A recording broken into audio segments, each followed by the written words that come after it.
Movie के शुरू होते ही हम एक स्ट्रीट शेफ गाओ को देखते हैं। वो बहुत मजे मजे के खाने बनाया करता था। इसका एक छोटा सा रेस्टोरेंट है, मगर वो उसको साफ रखता है और अपने प्रोफेशन से भी बहुत प्यार करता है। लेकिन जो पास्ट में गाओ के साथ हुआ वो बहुत ही बुरा था। उसके फादर ने सिर्फ इसलिए उसे एक शेफ के पास छोड़ दिया कि वो कुकिंग को सीख सके। गाओ ने ये डिसाइड कर लिया था कि एक दिन वो बहुत बड़ा शेफ बनेगा और हर वो चीज हासिल करेगा जो वो अपने बचपन में ना कर सका। गांव के फादर एक बहुत अच्छे शेफ थे और अब तक तो वो बहुत ही कमाल शेफ बन चुके थे, एक तरह के मास्टर शेफ। लेकिन उनका बेटा यानी गाओ उनसे बहुत नफरत करता था, क्योंकि उसने अपना बचपन यानी चाइल्डहुड अपने फादर के बगैर गुजारा था। वो उन्हें मिस भी किया करता था, लेकिन इससे उसके फादर को कोई फर्क ही नहीं पड़ता था। दूसरी तरफ गांव के फादर यानी वही मास्टर शेफ भी इस बात से खुश थे कि दुनिया को नहीं पता कि इनका बेटा भी है, और ये बात गांव को और सैड करती थी। अब सीन बदलता है और हम एक और फेमस, हैंडसम और यंग शेफ को देखते हैं। वो बहुत ही रिच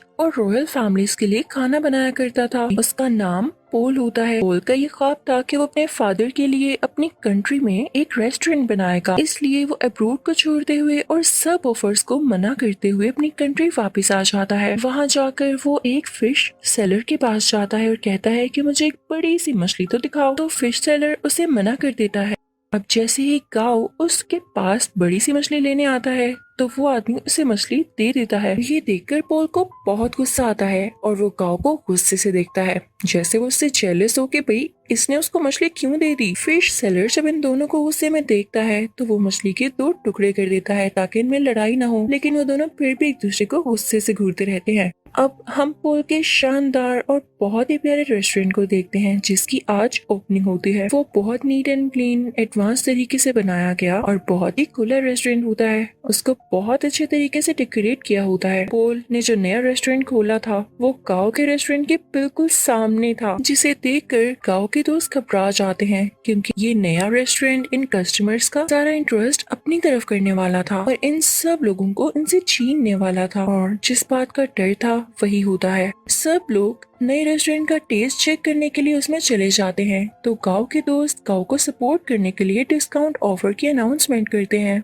जो कस्टमर्स को वाकई में अट्रैक्ट करती है, और वो फिर से गांव के रेस्टोरेंट की तरफ चल पड़ते हैं। इस बात से पोल के दोस्तों को बहुत गुस्सा आता है और वो इनसे आके गुस्से से बात करते हैं कि तुम लोगों के साथ मसला क्या है, हमारी सक्सेस तुम लोगों से देखी नहीं जा रही। फिर एट द एंड दोनों पार्टीज में डिसाइड होता है कि क्यों ना एक कंपटीशन रखा जाए और देखा जाए कि किस शेफ के हाथ में ज्यादा टेस्ट है। अब दोनों को जबरदस्ती कंपटीशन में पार्ट लेने के लिए कहा जाता है। पहले तो वो मान नहीं रहे होते, लेकिन जब एक दूसरे को देखते हैं तो पहचान लेते हैं कि इन लोगों का सामना तो उस दिन फिश स्टॉल पर हुआ था, तो ये लोग कंपटीशन के लिए रेडी हो जाते हैं। अब टेबल लग जाता है और उस पर एक बड़ी सी फिश रखी जाती है जिसको इन दोनों ने काटना था। अब सबसे पहले पोल फिश को काटता है और उसके कांटे बहुत स्मूथली और तेजी के साथ निकालने लगता है और उसका ये तरीका सबको बहुत पसंद आता है। अब वो फिश फेंकता है गाँव की तरफ। गाँव भी फिश को बड़े अच्छे तरीके से काटता है और उसकी स्किन जब सबको दिखाता है तो उस पर जरा सा भी फ्लैश नहीं होता, यानी उस पर जरा सा भी फिश का मीट नहीं लगा होता, तो उसको भी सब बहुत एडमायर करते हैं, यानी दोनों की बराबर तारीफ होती है। अब वहाँ एक चेयरमैन भी होते हैं जो उनसे कहते हैं कि एक इंटरनेशनल कुकिंग कंपटीशन होता है, मुझे लगता है कि तुम दोनों को उसमें पार्ट लेना चाहिए। अब दोनों को प्रूव तो करना था कि इनमें से कौन बेस्ट शेफ है,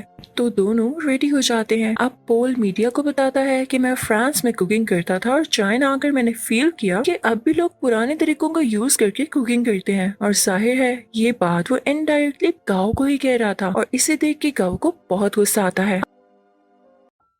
अब वहाँ सबको पता चलता है कि पहले इनका आपस में कंपटीशन होगा। अगर ये लोग उसे जीत जाते हैं तब ये लोग फाइनल तक पहुँच सकेंगे, और साथ ही साथ बहुत ही बड़े मास्टर शेफ से मिलने का भी चांस मिलेगा। और ये मास्टर शेफ कोई और नहीं बल्कि गाँव के ही फादर थे। उधर गाँव के रेस्टोरेंट में पोल की दोस्त आती है और गाँव और उसकी दोस्त को रेस्टोरेंट आने का कहती है कि आज का खाना आप हमारी तरफ खाएं। अब वो दोनों यानी गाँव और उसकी दोस्त पोल के रेस्टोरेंट तो जाते हैं, लेकिन उनको खाना पोल नहीं बल्कि पोल की वही दोस्त सर्व करती है। देखने में वो खाना तो फ्राइड एग और एक प्लांट पोट की तरह लग रहा था, लेकिन उसका टेस्ट एकदम अलग था। तो ये देख के वो सोचता है कि वाकई पोल की कुकिंग बहुत एडवांस है, तो वो सीधा किचन में जाता है और उसको गुस्से से कहता है, पोल अपना खाना अच्छा दिखाकर क्या साबित करना चाहते हो? कि तुम बहुत अच्छे कुक हो। तो पॉल चुप रहता है और उससे मीट पकाने का कहता है कि चलो देखते हैं कौन ज्यादा अच्छा मीट पका सकता है। गाओ चैलेंज एक्सेप्ट करता है। अब गाओ बहुत ही अच्छे तरीके से वो मीट पकाता है। वो बहुत डिलीशियस लग रहा होता है।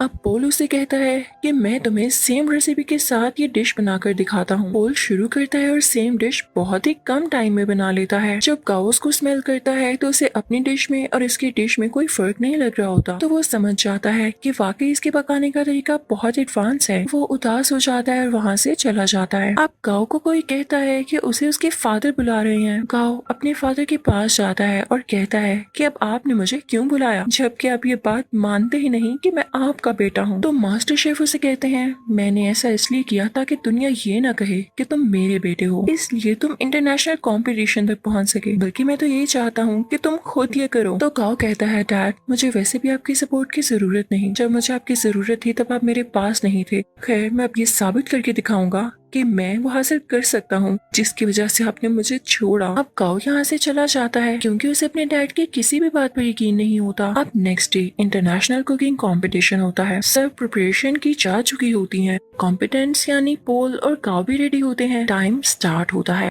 पोल की कोई स्वीट डिश होती है और गाओ की चिकन डिश। दोनों बहुत मेहनत से अपनी डिशेस तैयार करते हैं। पोल तो टाइम से पहले ही अपनी डिश तैयार कर लेता है, लेकिन उसके बाद गाओ की भी शानदार डिश रेडी हो जाती है। उसने भी टाइम पर अपना दिया गया टास्क पूरा कर लिया था। जजेस और ऑडियंस बहुत इम्प्रेस होते हैं और अब उनकी डिशेस को टेस्ट किया जाता है और दोनों के सेम पॉइंट्स आते हैं क्योंकि जज को उनके खाने में इतना ज्यादा डिफरेंस नहीं लग रहा था, यानी दोनों की डिशेस बहुत मजे की थी। तभी स्टेज पर एक जज आता है और इस कंफ्यूजन को क्लियर करने के लिए कहता है कि नो डाउट दोनों की डिशेस की टेस्ट बहुत आला थे, लेकिन मुझे टाइम मैनेजमेंट पॉल की ज्यादा पसंद आई, इसलिए ये कंपटीशन पॉल ने अपने नाम कर लिया है। पॉल यहाँ पर बहुत ज्यादा खुश हो जाता है। गाओ क्योंकि कंपटीशन हार चुका होता है तो वो बहुत ज्यादा उदास होने की वजह से अपने घर भी नहीं जाता और वीडियो गेम्स खेलने के लिए चल पड़ता है। वो कई दिन तक अपना टाइम यूं ही स्पेंड करता रहता है और एक दिन उसके पास वही शेफ आते हैं जिनके पास उसने अपना बचपन गुजारा और उसी के पास गाओ के डैड उसे छोड़ कर गए थे। वो उसे समझाते हैं कि गाओ देखो, हार जीत तो इंसान की जिंदगी का हिस्सा होती है ना। अगर आज तुम नहीं जीत सके तो क्या जरूरी है कि कल भी नहीं जीत पाओगे। लेकिन गाओ घर जाने के लिए तैयार ही नहीं था। उसे बहुत समझाने के बाद कन्विंस कर लिया जाता है कि उसे घर जाना होगा और अगले कंपटीशन की तैयारी करनी होगी। अब पोल बहुत ज्यादा खुश होने की वजह से अपने रेस्टोरेंट जाता है। वो बहुत एंजॉय करता है। उसके सामने उसके दोस्त बैठे होते हैं तो बातों बातों में उसके दोस्त उससे कहते हैं पोल तुम अपनी दोस्त को चांस क्यों नहीं देते हो, वो इतने टाइम से तुम्हारे साथ है, तुम उस पर ट्रस्ट तो करो, उसे अलाउ करो कि वो इंटरनेशनली तुम्हें रिप्रेजेंट कर सके, तुम्हारे रेस्टोरेंट का नाम ऊंचा कर सके। तो पोल उसे कहता है हाँ वो मेरी अच्छी दोस्त जरूर है, इस बात से मैंने मना नहीं किया, लेकिन यार उसे खाना तक पकाना नहीं आता, वो कैसे मेरे रेस्टोरेंट को इंटरनेशनली रिप्रेजेंट कर सकती है। तो उसका दोस्त और बातें करने लगता है और उसकी बातों से ये लग रहा होता है जैसे ये उसकी दोस्त के साथ ही मिला हुआ है और इनके दिल में लालच आ रही है। तभी वहाँ पर पोल की वही दोस्त आती है और उसके सामने सूप की 2 कप्स रखते हुए कहती है पोल क्या तुम मुझे बता सकते हो कि इनमें से किस में सॉल्ट ज्यादा है। तो यहाँ पर पोल खामोश हो जाता है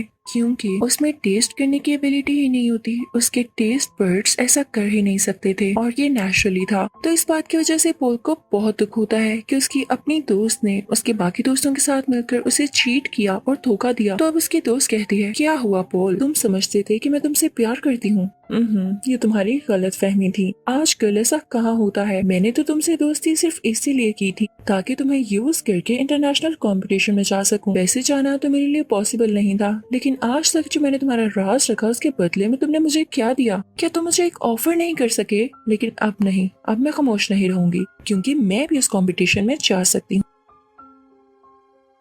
अब यहाँ पर एक और बड़ी बात रिवील होती है कि पोल की दोस्त पोल के ही दोस्त के साथ मिलकर पोल को चीट कर रही थी क्योंकि वो दोनों अब रिलेशनशिप में थे और पोल के अगेंस्ट ही एक साजिश यानी कॉन्स्पिरेसी चल रहे थे कि पोल के रेस्टोरेंट को बेच देंगे और उनसे जो पैसे आएंगे उनसे अपनी लाइफ स्टार्ट करेंगे। लेकिन पोल भी ऐसा होने दे नहीं सकता था। पोल बहुत उदास हो जाता है और अपने रेस्टोरेंट से बाहर आ जाता है। रात हो चुकी होती है और वो बाहर बैठकर ड्रिंक करने लगता है। तभी उसे गाओ भी देख लेता है और उसके पास आके कहता है पोल तुम उदास क्यों बैठे हो यार, तुम तो जीत चुके हो, तुम्हें खुश होना चाहिए। तो पोल उससे कहता है हाँ जीत तो चुका हूँ पर हार भी बहुत कुछ चुका हूँ। खैर तुम छोड़ो, तुम्हें एक बात बताता हूँ, सामने ये बैनर देख रहे हो, वो इनफैक्ट गाओ के फादर यानी उसी मास्टर शेफ की पिक्चर होती है। तो पोल उसकी तरफ इशारा करके कहता है ये मेरे आइडियल है, मैं चाहता हूँ मैं इनकी तरह बनूं। तो गाओ आगे से हल्का सा मुस्कुराता है और कहता है पोल ये मेरे फादर हैं, तुम यही सोचते हो ना कि अच्छे इंसान है और तुम इनके जैसा बनो, तो मैं तुम्हें बताऊं मेरे फादर दिल के बहुत बुरे हैं। गाओ से अपने पास्ट की स्टोरी बताने लगता है कि उन्होंने मेरे साथ क्या क्या किया। पहले तो पोल कहता है गाओ तुम मजाक कर रहे हो यार, बस कर दो। लेकिन गाओ उसे बताता है नहीं, वो मुझे बचपन में वाकई में छोड़ गए थे सिर्फ इसलिए कि मैं उनके प्रोफेशन को अपना नहीं पा रहा था और मैंने अपना सारा बचपन उनके बगैर गुजारा है। तो पोल कहता है अच्छा उदास नहीं हो, अब हम क्या कर सकते हैं। तो गाओ से कहता है बॉटल्स फेंक सकते हैं। तब वो दोनों खाली बोतल्स उस बैनर की तरफ फेंकने लगते हैं और बहुत खुश होते हैं। यहाँ पर इन दोनों में दोस्ती हो जाती है और ये सीन बहुत ही ज्यादा क्यूट है। अब पोल जब वहाँ से अपने रेस्टोरेंट वापस जाता है तो देखता है कि उसके दोस्त उसके रेस्टोरेंट का सौदा कर रहे होते हैं। तो पोल उनसे कहता है ये क्या हो रहा है, तुम लोग मेरी इजाजत के बगैर ऐसा कर भी कैसे सकते हो। तो उसके दोस्त उससे कहते हैं मुझे ये बताओ इंटरनेशनल कंपटीशन में अपने साथ किसको लेकर जाओगे, क्योंकि राउंड 2 में अकेले नहीं पका सकते, आपके साथ आपका पार्टनर होना लाजमी होता है। क्या तुम अपनी दोस्त को लेकर जाओगे। तो पोल कहता है मेरा दिमाग नहीं खराब, मैंने डिसाइड कर लिया है कि मैं किसे अपने साथ लेकर जाऊंगा जो कि वाकई डिजर्विंग है। पोल यहाँ पर गाओ का नाम लेता है। तो ये सुनकर उसके दोस्त काफी जेलस होते हैं। उनमें से एक कहता है पोल याद रखना तुम्हारा करियर मिट्टी में मिल जाएगा। तो पोल उसे अपने सर से हिट करता है, उन सबको वहाँ से भगा देता है। जब ये सारे लोग चले जाते हैं तो गाओ का वही गार्डियन शेफ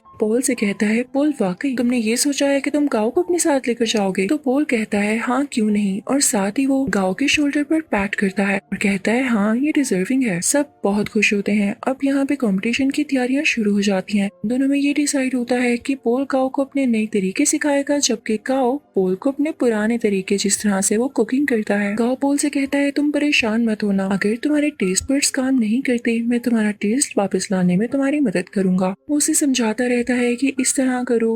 पोल भी उसे नए नए तरीके बताता रहता है और यहाँ पर इन दोनों का काफी अच्छा टाइम स्पेंड हो जाता है। ये रोज खाना बनाने की प्रैक्टिस करते, साथ साथ डांस करते, सिंगिंग करते और बातें करते। और अब यहाँ इन दोनों की दोस्ती और भी गहरी हो चुकी थी। अब वो दिन भी आ जाता है जब इंटरनेशनल कंपटीशन का राउंड 2 होता है। ये दोनों अपनी डिश बहुत अच्छे तरीके से बनाने लगते हैं और कम ही टाइम में बहुत अच्छी स्वीट डिश तैयार कर लेते हैं जो कि जजेस को इतनी ज्यादा पसंद आती है कि वो कहते हैं हमने आज तक ऐसी डिश नहीं खाई। और ये राउंड ये दोनों विन कर लेते हैं और सही कहा जाता है कि यूनिटी इज स्ट्रेंथ। अब इसके बाद शुरू होना होता है थर्ड राउंड जो कि कुछ दिन बाद था और ये कंपटीशन इनका उसी मास्टर शेफ यानी गाओ के फादर के साथ था। तो यहाँ पर पोल गाओ से कहता है मुझे लगता है कि तुम इस कंपटीशन को जीत सकते हो, तो तुम चले जाना। तो गाओ पोल से कहता है तुम बहुत अच्छे शेफ हो, तुम्हें तो एडवांस तरीके भी पता है और तुम मेरे से भी ज्यादा अच्छा कर सकते हो। तो पोल कहता है नहीं ऐसी बात नहीं, देखो मैंने अपने फादर का ड्रीम पूरा किया अपना रेस्टोरेंट बनाकर, तो तुम अपने फादर का ड्रीम पूरा करो ना। वो तुम्हें एक बहुत अच्छा शेफ देखना चाहते थे तो तुम उनके सामने जाकर कुकिंग करो और उन्हें प्रूव कर दो कि तुम बहुत अच्छे शेफ बन सकते हो। तो गाओ मान जाता है और पोल का शुक्रिया अदा करता है। अब थर्ड और फाइनल राउंड स्टार्ट हो चुका होता है।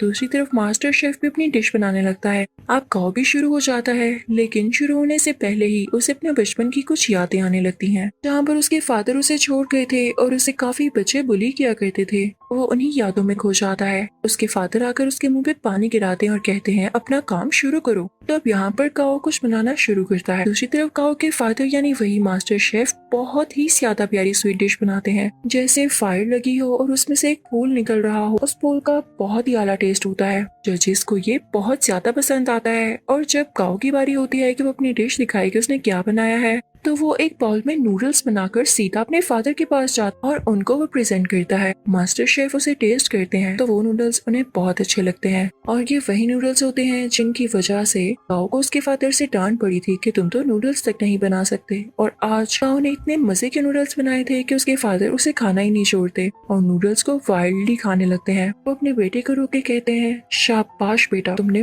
बहुत अच्छा नूडल्स बनाए। वो यहाँ पे काफी इमोशनल हो जाते हैं तो ऑडियंस को भी पता चल जाता है कि एक तो इनका सरनेम सेम है और इन लोगों का बिहेवियर देख के भी यही लग रहा है कि ये बेटा और बाप हैं। यहाँ पर गाओ का ख्वाब भी पूरा हो चुका था और उनके फादर का भी। अब उधर हम रेस्टोरेंट में देखते हैं कि पोल और गाओ अब साथ काम करते हैं और उनकी ऑडियंस पहले से कई ज्यादा है, यानी उनके पास और भी ज्यादा कस्टमर्स आते हैं। लोग उनका खाना बहुत ज्यादा पसंद करते हैं और इनके रेस्टोरेंट में अब रौनक ही रौनक हो जाती है। इसी के साथ ये मूवी यहीं पर एंड होती है।